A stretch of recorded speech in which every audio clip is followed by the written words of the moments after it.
ಯಾಕೆಂದ್ರೆ ನೆಹರು ಅವರ ಕಾಲಾವಧಿಗಿಂತ ಹೆಚ್ಚು ಕಾಲ ಮೋದಿಯವರ ಪ್ರಧಾನಮಂತ್ರಿ ಆಗಿದ್ರು. ಬಹಳ ಮುಖ್ಯವಾಗಿ ಈ ರೀತಿಯ ಹೋಲಿಕೆನ ತಪ್ಪು. ಯಾಕೆ ಇನ್ನೊಬ್ಬರ ಜೊತೆ ಹೋಲಿಕೆ ಮಾಡ್ಕೋಬೇಕು?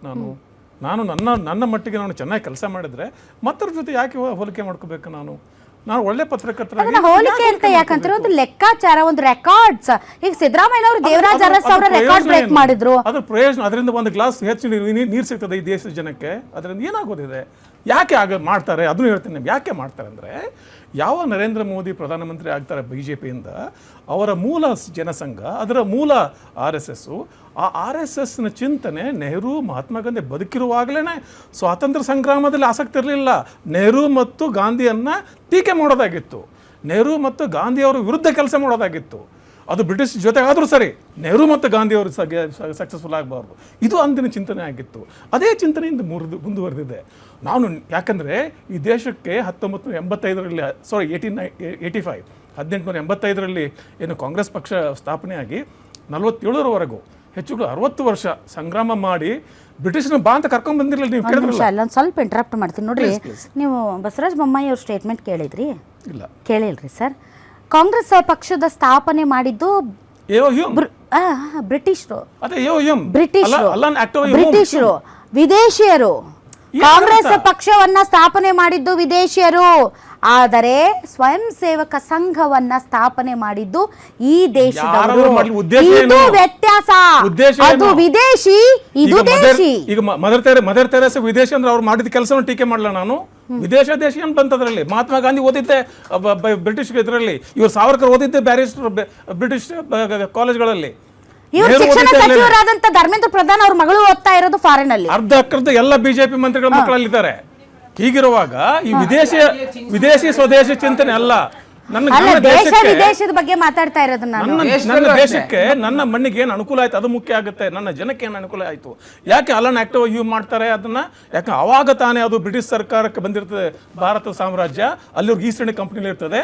ಆಗ ಮೊದಲ ನೆಹರು ಇತ್ಯಾದಿಗಳನ್ನ ಕರೆದು ನೀವೊಂದು ರಾಜಕೀಯ ಸಂಘಟನೆ ಮಾಡಿ ನಿಮಗೊಂದು ಸಾಂಸತ್ತಿಕ ಪಾರ್ಲಿಮೆಂಟರಿ ರೈಟ್ ಸಿಗ್ತವೆ ಅಂತ ಹೇಳಿ ಮಾಡಿದ್ದದನ್ನ. ನೀವು ಸುಮ್ಮನೆ ಅಲ್ಲಿ ಓಡಾಡೋದಲ್ಲ. ಇದು ನೆಹರು ಅವರಿಗೆ ಕಂಪ್ಯಾರಿಸನ್ ಡೆಫಿನೆಟ್ಲಿ ಆಗ್ತಾ ಇದೆ. ನೀವು ಯಾವುದೇ ಒಂದು BJP ನಾಯಕರುಗಳ ಹೇಳಿಕೆಗಳನ್ನ ಗಮನಿಸಿದಾಗ ಕ್ಲಿಯರ್ ಕಟ್ ಆಗಿ ಅವರು ನೆಹರು ಆಡಳಿತಕ್ಕೂ ಮತ್ತು ಮೋದಿ ಅವರ ಆಡಳಿತಕ್ಕೂ ಕಂಪ್ಯಾರಿಸನ್ ಮಾಡ್ತಾರೆ. ಮತ್ತು ಇನ್ ಜನರಲ್ ಆಗಿ ಸೆಕ್ಟಾರ್ ವೈಸ್ ಎಲ್ಲೂ ಅಲ್ಲಿ ನಡೆಯಲ್ಲ. ನಮಗೆ ಬೇಕಾಗಿರೋದು ಅಂಕಿ ಅಂಶಗಳು, ನಮಗೆ ಬೇಕಾಗಿರೋದು ಫ್ಯಾಕ್ಟ್ಸ್ ಅಂಡ್ ಫಿಗರ್ಸ್. ಬಟ್ ನಿಮ್ಗೆ ಇನ್ ಸೆಕ್ಟಾರ್ ವೈಸ್ ಹೋಗಲ್ಲ.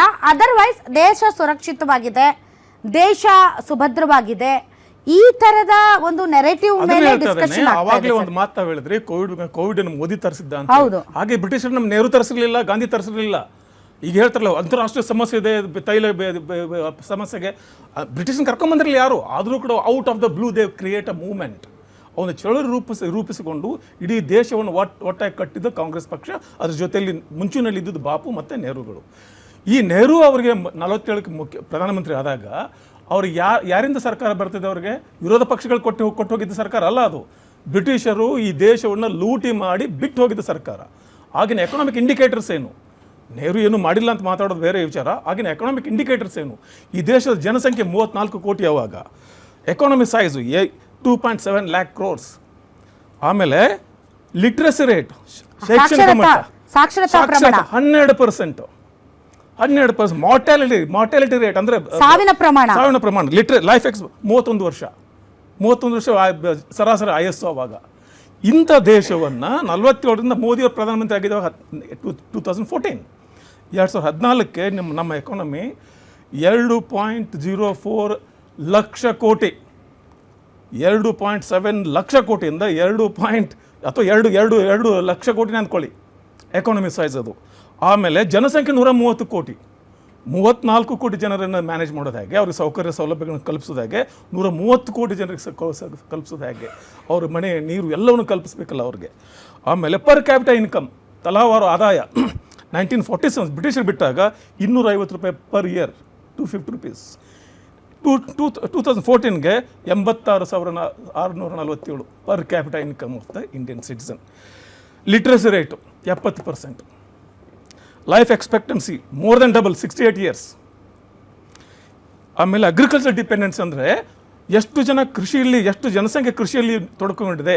ಯಾಕಂದರೆ ಒಂದು ದೇಶ ಇಂಡಸ್ಟ್ರಿಯಲೈಸ್ಡ್ ಔದ್ಯೋಗಿಕ ಒಂದು ಇಂಡಸ್ಟ್ರಿಯಲ್ ಎಕಾನಮಿ ಆಗಬೇಕಂದ್ರೆ ಅಗ್ರಿಕಲ್ಚರ್ ಡಿಪೆಂಡೆನ್ಸಿ ಕಡಿಮೆ ಆಗಬೇಕು. 47ರಲ್ಲಿ 85% ಇತ್ತು, 2014 55% ಆಯಿತು. ಅಂದರೆ ಅಷ್ಟರ ಮಟ್ಟಿಗೆ ನಾವು ಇಲ್ಲಿ ಉದ್ಯಮಗಳನ್ನು ಇಂಡಸ್ಟ್ರಿಗಳನ್ನ ಫ್ಯಾಕ್ಟ್ರಿಗಳನ್ನ ಡೆವಲಪ್ ಮಾಡಿದೀವಿ ಅಂತ. ಫರ್ದರ್ 2014 ಫರ್ದರ್ ಟು ದ್ಯಾಟ್ ಈಗ 2020 ಇವತ್ತಿನ ಜನಸಂಖ್ಯೆ 150 ಕೋಟಿ, 130ರಿಂದ 150. ಹಿಂದೇನಿತ್ತು 134ರಿಂದ 130. ವಾಟ್ ಇಸ್ ದ ಡಿಫ್ರೆನ್ಸ್ ನೋಡ್ಕೊಳ್ಳಿ. ಇಲ್ಲಿ 20 ಕೋಟಿ ಜನಸಂಖ್ಯೆ ಜಾಸ್ತಿ ಆಗಿದೆ ಈ 14ರಿಂದ 26ಕ್ಕೆ. ಈಗ $4.15 ಟ್ರಿಲಿಯನ್ ಎಕಾನಮಿ ಇದೆ. ಲಿಟ್ರಸಿ ಆಗ 70 ಇತ್ತು, ಈಗ 81 ಆಗಿದೆ. ಲೈಫ್ ಎಕ್ಸ್ಪೆಕ್ಟೆನ್ಸಿ 70 ಇತ್ತು, 73 ಆಗಿದೆ. ಅಗ್ರಿಕಲ್ಚರ್ ಡಿಪೆಂಡೆನ್ಸಿ 55 ಇತ್ತು, ಕಡಿಮೆಯಾಗಿ 46 ಆಗಿದೆ. ಕಡಿಮೆ ಆಗಬೇಕು, ಅದು ದ್ಯಾಟ್ಸ್ ಕರೆಕ್ಟ್. ಎನಿವೇಸ್, ಆದರೆ ನಾನು ಹೇಳ್ತಾ ಇರೋದು ಬ್ರಿಟಿಷರು ಬಿಟ್ಟ ಭಾರತದ ಸಿಚುವೇಶನ್, ಆ ಒಂದು ವ್ಯಾಕ್ಯೂಮ್ ಇತ್ತಲ್ಲ, ಆ ನಿರ್ವಾತದಿಂದ ಭಾರತವನ್ನು ಈ 2014 ತಂದದ್ದು. ಯಾಕೆ 2014 ಬಗ್ಗೆ ಮಾತಾಡ್ತೇನೆ ಅಂದರೆ, ನಾನು ಇವ್ರ ನೆರೆಟಿವ್ ಆಗಿದೆ ಅಂದರೆ 2014 ಹಿಂದೆ ಏನೂ ಆಗೇ ಇಲ್ಲ, ಭಾರತಕ್ಕೆ ಸ್ವಾತಂತ್ರ್ಯ ಬಂದಿದ್ದೇ ಆವಾಗ. ಆಗಿನ ಸ್ಥಿತಿ ಏನಿತ್ತು, ಅನೇಕ ಸಮಸ್ಯೆಗಳಿದ್ವು ಬಿಡಿ, ಸಮಸ್ಯೆ ಇಲ್ಲ ಅಂತ ಹೇಳೋದಿಲ್ಲ. ಅಲ್ಲಿ ಎಮರ್ಜೆನ್ಸಿ ಆಗಿತ್ತು, ಭ್ರಷ್ಟಾಚಾರ ಎಲ್ಲವೂ ಇತ್ತು.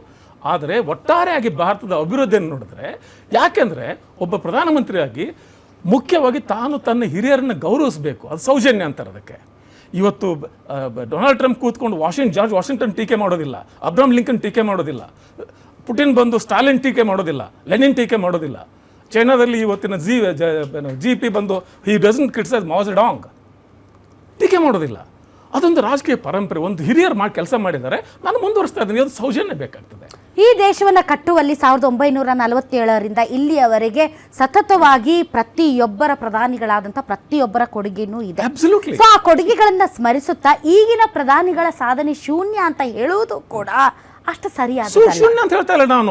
ನಾನು ಹೇಳ್ತಾ ಇರೋದು, ನೀವು ಯಾವುದು ಇಲ್ಲದ ಕಾಲದಲ್ಲಿ ದೇಶ ಕಟ್ಟಿದ್ದು ಹೆಚ್ಚ. ಈಗ ನಮ್ಮಪ್ಪ ಒಂದು 10 ಮನೆ ಕಟ್ಟಿದ್ದಾನೆ, ನಾನೊಂದು 4 ಸೇರಿಸ್ತೇನೆ, ಅದು ದೊಡ್ಡದ? ಏನು ಇಲ್ಲದೆ ನಮ್ಮಪ್ಪ 10 ಮನೆ ಕಟ್ಟಿದ್ದು ದೊಡ್ಡದ? I should respect that. Atmanirbhar Viksit